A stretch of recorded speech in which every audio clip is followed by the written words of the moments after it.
নিজের শহর সকলের কাছেই খুব প্রিয়। আজ অনেক দিন পর বাড়ি যাচ্ছি। ভাবো তো কত স্মৃতি জড়িয়ে থাকে সেই শহরটার সাথে। খুবই অল্প সময় হাতে, তবু আর কি মনের শান্তি। তো আমি শিলিগুড়িতে বাস থেকে নেমে পড়েছি, এবার এখান থেকে ট্রেনে করে যাচ্ছি। আর এটা হলো আমাদের ফেমাস সেই তিস্তা নদী। দেখতে পাচ্ছ বর্ষাকালে তিস্তা নদীর রূপ ভয়ঙ্কর। তবে এখন যেহেতু এখন খুব একটা বৃষ্টি স্টার্ট হয়নি, তো ঠিকই আছে মোটামুটি। প্রত্যেকবারই বাসে ট্রেনে যাওয়ার জন্য এই রাস্তা দিয়ে কতবারই না গেছি, তবু মনে হয় যেন সত্যি প্রথমবারের মতো দেখছি।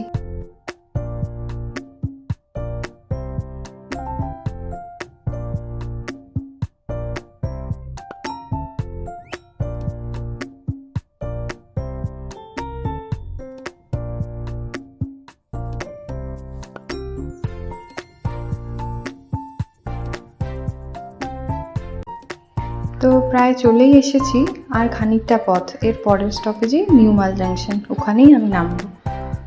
এটা হলো আমাদের মালবাজারের জাংশন, নিউ মাল জাংশন। তো বাড়িতে আমি ফোন করে দিয়েছি, তো বাড়ি থেকে টোটো পাঠিয়ে দিয়েছে, আমি টোটো করেই যাব। এখান থেকে ওই মিনিট 15 রাস্তা। এই যে নদীটা দেখা যাচ্ছে, এটা হচ্ছে মাল নদী। এই নদীটাতেই সে বছর হরপাবানে প্রচুর মানুষ মারা গিয়েছিল। তো তারপর থেকে একটু স্ট্রিক্টলিভাবে এখানে দুর্গাপুজোর দশমীটা পালন করা হয়। আগে প্রচুর ভিড় হতো, লাস্ট 2 বছর থেকে আর সেভাবে করে হচ্ছে না। মালবাজার থেকে মূর্তি নদী যাওয়া খুব একটা বেশি দূরের রাস্তা নয়।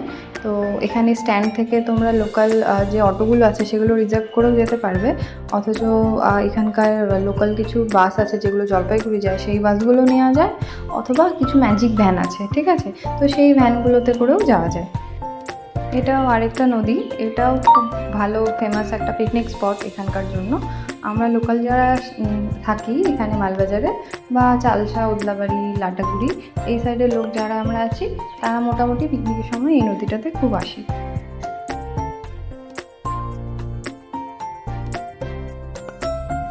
কলকাতাতে অলরেডি প্রচুর গরম পড়ে গেছে, কিন্তু এখানে যখন এলাম, এখানে আমি মানে এই কলকাতার গরমের তুলনায় আমি 10% গরমও অনুভব করতে পারিনি। সিরিয়াসলি ওয়েদারটা এত ভালো। এখানে মোটামুটি 2 দিন 3 দিন পর পর বৃষ্টি হতেই থাকে। তো বৃষ্টি হয়েছে সেজন্য চারিদিকে আরও সবুজ হয়ে আছে, কেন কি আমি লাস্টবার জানুয়ারিতে যখন এসেছিলাম তখন এতটা গ্রিন আমি দেখতে পাইনি, যেহেতু তখন ওই শীতের টাইম ছিল, একটু শুকনো শুকনো ছিল, তো সেজন্য অতটা গ্রিন ছিল না। বাট এখন এবারে এসে সত্যি খুব ভালো লাগছে।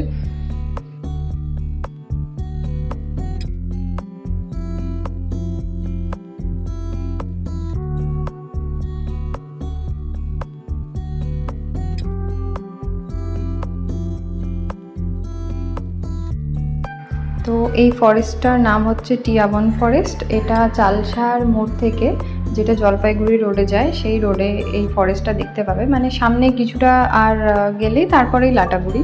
তো এই ফরেস্টটা পার করেই লাটাগুড়ি ফরেস্টে বা গরুমারা ফরেস্টে এন্ট্রি করতে হয়। তো বাতাবাড়ি, চালসার পর বাতাবাড়ি, বাতাবাড়ির পর এই টিয়াবন ফরেস্টটা। আর হ্যাঁ, এই ফরেস্টেই কিন্তু দেব আর শ্রাবন্তীর যে দুজনের ফিল্মটা ছিল, সেই ফিল্মেরও শুটিং হয়েছিল।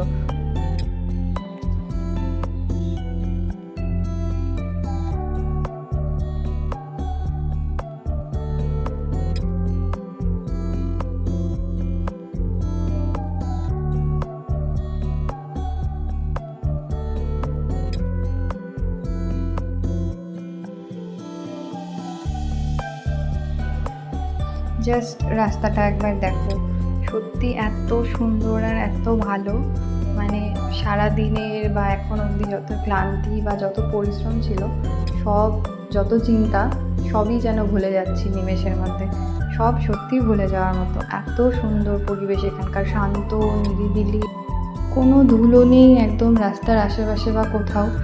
আর সূর্যের আলোটাও গায়ে লাগছে, রোদটা গায়ে লাগছে, কিন্তু গরম একটুও লাগছে না। ওয়েদারটা সত্যি এত ভালো ছিল।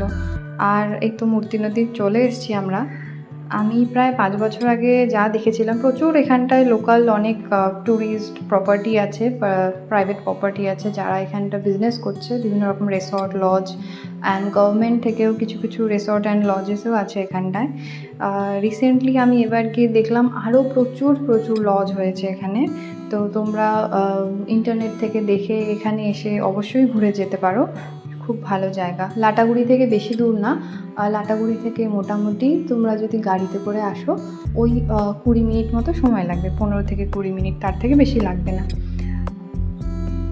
ওই সাইডের যে নদীটা দেখা যাচ্ছে ওটাই হলো মূর্তি নদী।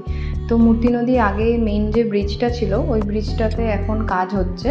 তো এরপরে যখন ওই ব্রিজের সাইডটা খুলে যাবে তখন লোকাল আমরা যারা আছি বা ট্যুরিস্ট যারা আছি তারা আমরা ইজিলি ওই দিকটাতে যেতে পারবো। আমরা আগে ওখানে গিয়েই বসতাম, আড্ডা মারতাম।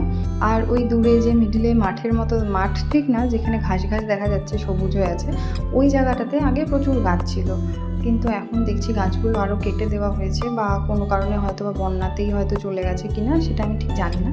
যাই হোক, তো জলে অনেকক্ষণ নেমেছিলাম আমরা, প্রচুর ছবি আর ভিডিও তুলেছি। আর ওই দূরে যে দেখতে পাচ্ছ, আকাশ যদি পরিষ্কার থাকে দূরে সুন্দর পাহাড় ওঠে, পাহাড় দেখা যায়। ঠিক আছে, তো আমরা এখানে প্রচুর ছবি তুলেছি, ভিডিও তুলেছি, অনেকক্ষণ জলে ছিলাম, খুব ভালো লেগেছে, খুব ভালো একটা বিকেল কাটিয়েছি সবার সাথে। এখান থেকে বেরিয়েই আমরা সোজা চলে গেছি মোমো খেতে, অ্যান্ড এখানটা দাঁড়িয়ে আমরা মোমো খেয়েছি, গল্প করেছি, তারপর আর দেরি না করে সোজা চলে গেছি বাড়িতে। তো আজকে এই পর্যন্ত, দেখা হচ্ছে নেক্সট ভিডিওতে।